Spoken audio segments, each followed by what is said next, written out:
continuar o nosso curso sobre higiene, segurança e risco e vamos para a nossa aula 2, onde nós vamos falar de riscos e controles. Vamos detalhar um pouquinho mais do que a gente viu na aula anterior. Mesmo slide, em amarelo, é o que eu vou falar cada vez que tem um tópico, né? Risco é parte das nossas vidas. Toda vez que você toma uma decisão, muda o risco, ou você aumenta, ou você diminui, ou você mantém o risco e assim por diante, né?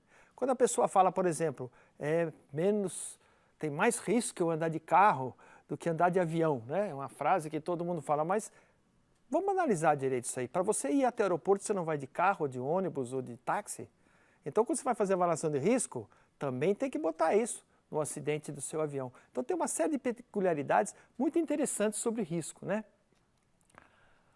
Perguntei já na aula passada e volto, onde é o lugar mais seguro para você sentar no carro? Então, você tem que começar a olhar e pesquisar as coisas que têm a ver com risco na sua vida, porque muitas coisas têm a ver com risco na sua vida, né?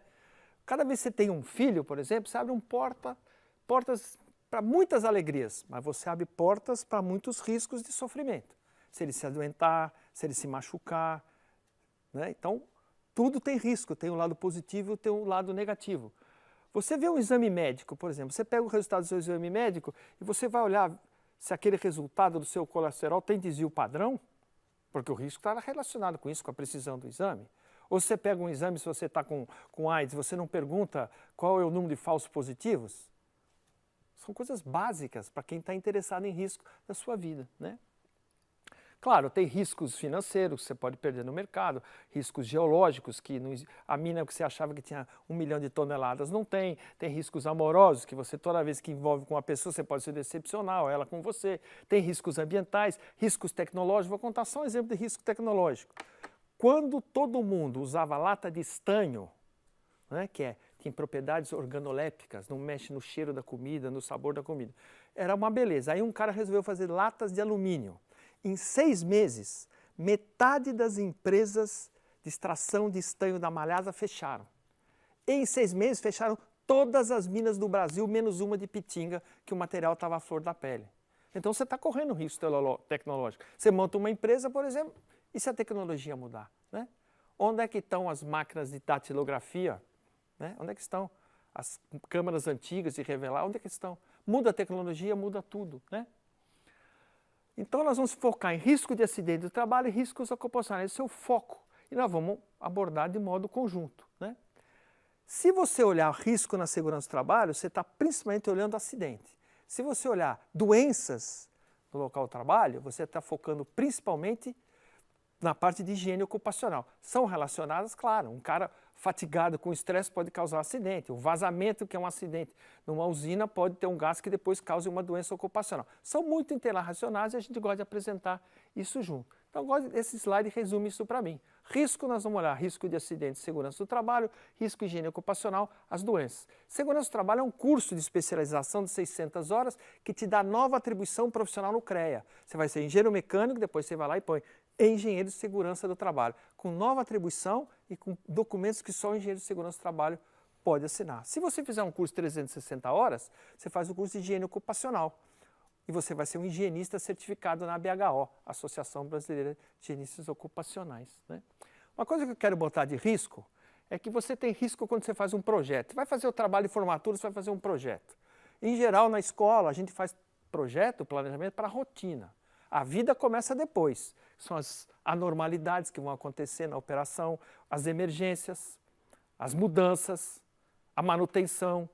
Isso é que envolve muito mais risco do que um projeto feito só para a rotina, né? Então, por exemplo, por que é tão importante manutenção? Porque é nas paradas de manutenção que tem o maior número de acidentes. Por quê? Então vamos olhar agora. Na parada de manutenção se sai da rotina. O serviço não é o de rotina. São tarefas estranhas, o erro humano aumenta. Na parada de manutenção, né, entram pessoas estranhas, novos eletricistas, novos mecânicos, que não acostumados com as condições perigosas naquele local de trabalho. E, finalmente, a empresa faz uma pressão incrível para voltar para a produção. Então, você trabalha sob estresse, você trabalha com coisas novas e com pessoas estranhas. Vai ter acidente. Então, você precisa, no seu projeto, sim, prever coisas, avaliação de risco para manutenção. E mudança. Mudou qualquer coisa, por favor, faça de novo uma avaliação de risco. Não é aquele negócio que o cara tem um sobrado, o filho casou, não tem onde morar, vem o primeiro filho, faz um puxadinho lá no fim. Não faz avaliação de risco, não chamou engenheiro de risco, fica muito complicado. É difícil a gente calcular risco. Você precisa saber de probabilidade, você saber botar consequência em números. Às vezes é difícil botar consequência em números. Vamos olhar. Quanto que foi que eu perdi da imagem da empresa? Qual foi a perda com a imagem da empresa? Eu atrasei a entrega de um produto, o cliente ficou insatisfeito. Qual é a chance de ele voltar a me procurar para entregar o produto? Como é que você quantifica isso? Então não é fácil, mas tudo se quantifica. Existe um livro que chama You Can Measure Anything. Você pode medir tudo. E aí você vê nesse livro quanto da sua vida em volta se mediu um monte de coisa que você achava que não dava para medir. Até o valor da vida humana é dado um preço, tem que dar. Para fazer uma barragem, assim por diante, estimar as perdas da barragem. Né? Mas se eu não consigo calcular risco, porque é difícil saber entender bem de probabilidade, vocês devem ter curso de probabilidade, vocês devem saber as 3 correntes de probabilidade, a bayesiana, a de inferência, né? E a clássica de Laplace. Não vamos abordar aqui, mas todas elas são importantes. E, finalmente, se você não consegue calcular, porque faltam dados, não tem precisão nos dados, as probabilidades são difíceis de calcular, pelo menos você tem que priorizar. Então, isto é o método de fazer risco e calcular o risco. Agora, calcular o risco não é tomar decisão. Isso é você quem faz. Ele vai te ajudar, o número vai te ajudar a tomar a definição, mas a decisão é você que faz. Vou dar um exemplo para vocês que vai envolver, inclusive, a parte moral. Você está dirigindo um caminhão, está indo numa estrada, é um caminhão fora da estrada, mineração, 400 toneladas. Você vê que tem 5 pessoas botando um fio no chão. Você pisa no freio, ele falha. Você puxa de mão, ele falha. Você vai atropelar e esbagaçar 5 pessoas.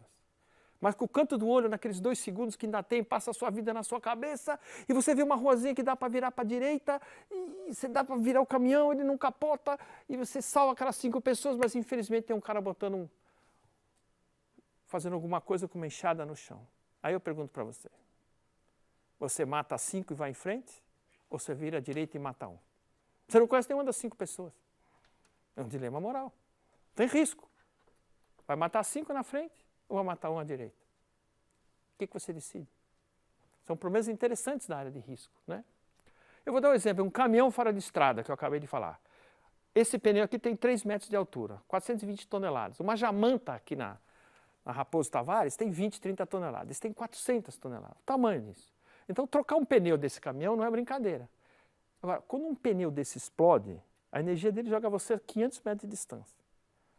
Então, esses caminhões são carregados de pedra, de rocha. Então, em cima na capota tem uma... Opa, desculpa. Em cima na capota do caminhão, você vai ter uma proteção contra rochas. Mas ninguém pensou de baixo. E esse caminhão, o pneu aqueceu, explodiu, esmagou o cara de baixo para cima. Todo mundo pensou em controle de engenharia, a condição perigosa de cima. Ninguém pensou na condição perigosa de baixo. Então, estudar essas coisas, né? Então, risco e a probabilidade de algo acontecer, isso é impacto negativo. Em geral, a gente pensa em 1 ano. Mas a análise de risco, a avaliação de risco começa com o quê? Com a condição perigosa. Por isso que eu sempre volto em condição perigosa. Probabilidade e consequência, vezes número. Isso é risco. Ajuda a tomar decisão. Não toma decisão. Como é que a gente avalia e gerencia os riscos? São os famosos controles de engenharia administrativa, os EPIs. Vamos dar uma olhadinha um pouco nesses controles. Né?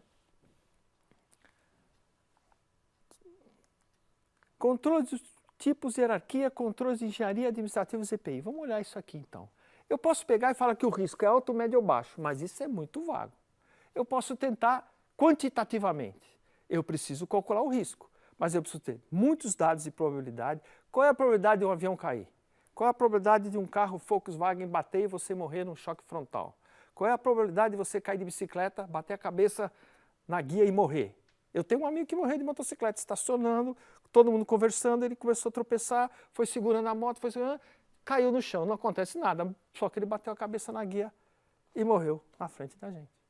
Então, como é que eu calculo isso? Teve um acidente só, não tenho médias, não tenho desvio padrão, não tenho nada. Então, às vezes é difícil você ter a probabilidade para fazer o número, para calcular o risco. Aí não dá para comparar, então nós temos que pelo menos priorizar. E o melhor que se consegue é o que se chama de matriz de risco, que na verdade não é uma matriz, porque os números que estão lá dentro não são risco, não são números, e aquilo não é uma matriz. Vocês como engenheiros sabem que matriz é um elemento de um espaço vetorial. Lembra de álgebra, de cálculo? Matriz tem elemento inverso, tem elemento unitário, multiplica, subtrai, etc. Isso aqui não é. Isso aqui é uma tabela de números para você priorizar riscos. Então você vê, por exemplo, mapa de riscos da CIPA. Os cipeiros sabem que fazem mapa de risco, mas eles não sabem que não é mapa, porque não tem norte e não tem escala. E não sabem o que é risco, porque aquilo não tem números lá, tem condições perigosas. Mapa de risco da CIPA é um croquis com condições perigosas. Então o conceito tem que estar bem claro, você pode até falar mapa de risco, é mais bonito, mas você precisa ter o conceito. E perceber o risco. Pessoas treinadas percebem muitos riscos, pessoas não treinadas percebem poucos riscos. Eu trabalhava no IPT, saí do IPT, trabalhava no laboratório de mecânica de rochas e fui trabalhar com segurança, fui para a USP, fui para uma empresa, depois fui para a USP. Quando eu voltei alguns anos para visitar o laboratório, eles estavam fazendo uma compressão simples de um bloco de rocha, puseram 6 macacos pequenos um em cima do outro. Eu olhei aquilo, já com o olhar mais treinado, e falei, isso aqui se sai do eixo, esse macaco voa e pega na cabeça de uma pessoa, que tinha várias pessoas. Eles voltam fazendo anotações da deformação. Ah, você não entende disso, você não trabalha mais com mecânica de rocha, você envelheceu. Eu falei, tudo bem. Eu saí, 5 minutos depois, gritaria no IPT, acidente na mecânica de rochas. Eu voltei correndo, entrei, abri a porta e falei, Alcides, que era o técnico. Eu falei para vocês que era uma condição perigosa. Qual foi a reação dos técnicos? Tira o Sérgio daqui, que ele dá azar. Então, com essa mentalidade, a gente não tem como controlar risco, fazer análise de risco e assim por diante. Perceber o risco, perceber a condição perigosa é importante. Essa é uma matriz simples que eu peguei da Federal Highway Administration dos Estados Unidos. Só tem 3 cores, é bom para a gente entender. Você põe num eixo, você põe probabilidades que um grupo de pessoas estima. Qual a probabilidade de acontecer o evento, alta, média, baixa, muito baixa. E no horizontal você pode botar a intensidade da consequência, a severidade do acidente. Pode ser muito baixa, babé. E aí você preenche com cada um dos eventos que você tiver e você faz. Vermelho tem que tomar exatamente naquele momento uma providência. Pode cair a pedra do teto, está solta, está balançando. Amarelo eu posso esperar até a semana que vem, e verde eu posso esperar até o mês que vem. Essa tabela, você não calculou os riscos, mas com pessoas experientes elas são muito boas. As empresas hoje em dia têm tabelas de 5x5, como são essa aqui. Grandes empresas, Anglo América, Yamana Gold, que eram os Galvão Oligás, um monte de empresas, elas usam essas tabelas, a maioria usa. Mas elas são simples de entender, por exemplo. Como é que funciona um banco? O banco funciona assim. Talvez ele não saiba exatamente a matéria, mas funciona assim, ó. Empréstimo tem 100 mil, o gerente da agência pode ter, é o verde. Empréstimo de 500 mil, só o diretor do banco, é o amarelo. Empréstimo de 1 milhão, só o presidente do banco, é o vermelho. O exército também é assim. Verde, o capitão pode tomar decisão. Amarelo, só o coronel pode tomar decisão. Vermelho, só o general pode tomar decisão. Então, são matrizes de risco que estão na nossa vida diária, né? E você tem a condição perigosa, você não quer um incidente, você está falhando o risco, você tem que usar barreiras, né? Controles e barreiras. E aí, isso é um exemplo de barreiras, que aparece em muitos livros textos, com algumas variações. O mais efetivo vem de cima para baixo. Eliminação, redução e engenharia. Alguém às vezes põe redução, substituição e assim por diante. E os mais fracos, administração e IPI, que são a base da pirâmide. Você deve dar IPI, dar treinamento? Claro, mas é em adição, além de pelo menos 2 controles de alta hierarquia. Quem tem 2 tem 1, quem tem 1 não tem nenhum. Então, pelo menos 2 lá em cima. E a palavra efetivo, tem um significado aqui muito interessante. Você pega um protetor de proteção respiratória, bem dimensionado, bem colocado, bem armazenado. Ele funciona contra a poeira? Funciona, ele é eficiente. Mas não é isso que essa palavra efetivo está falando. Está falando que aquela eliminação protege todo mundo, inclusive a visita na empresa, de uma vez por todas. Ao passo que o EPI protege parcialmente alguma pessoa e mesmo assim se cai um bloco grande com um capacete e você morre. Então esse efetivo é melhor a solução de engenharia. A gente deve sempre procurar as soluções de cima, que a gente chama de alta hierarquia, usar pelo menos 2. Né? Eliminação, estou dando exemplo. Você tem uma empresa que tem trabalho em altura, você trabalha um andaime a 3 metros de altura, você elimina aquele trabalho, aquilo vai ser feito por uma máquina, as pessoas não trabalham no chão. Você eliminou, foi um controle de eliminação. Redução, você estocava 10 mil litros de querosene, agora estoca 100. Você reduziu a condição perigosa que querosene pode explodir. Você tem controles de engenharia, você tem uma britagem de uma empresa, de uma pedreira, você enclausura tudo aquilo, não sai mais pó, né? Então você fez um equipamento de proteção coletiva que foi enclausuramento, né? Você também pode fazer um controle administrativo, dar treinamento, você pode dar EPI, que não é fácil selecionar, né? Mas você deve usar cada vez mais os de alto nível. Um exemplo, um leão é uma condição perigosa. Se você der esse EPI para ele, der uma espingarda, é muito fraco, você pode errar o tiro, você pode estar nervoso, o tiro pegar mesmo assim ele te matar, é muito fraco. Agora, se fizer um controle de engenharia, aí sim, você enclausurou o leão. Aí você precisa tomar cuidado com manutenção daquele controle, né? Para não enferrujar com o tempo e assim por diante, né? Então, o controle, quando você põe controle de engenharia, você tem que pensar em 4 coisas. Primeiro, ele é disponível, ou seja, na hora que começa o incêndio, o sprinkler joga água, exatamente naquela hora, está disponível. Ele tem confiabilidade, é para jogar 10 litros de água por minuto. Ele joga, você confia nele? Terceiro, ele é sustentável, quer dizer, ele tem que funcionar por 12 minutos. Ele não pode começar a funcionar e 10 minutos depois parar, 2 minutos não apagou o fogo, né?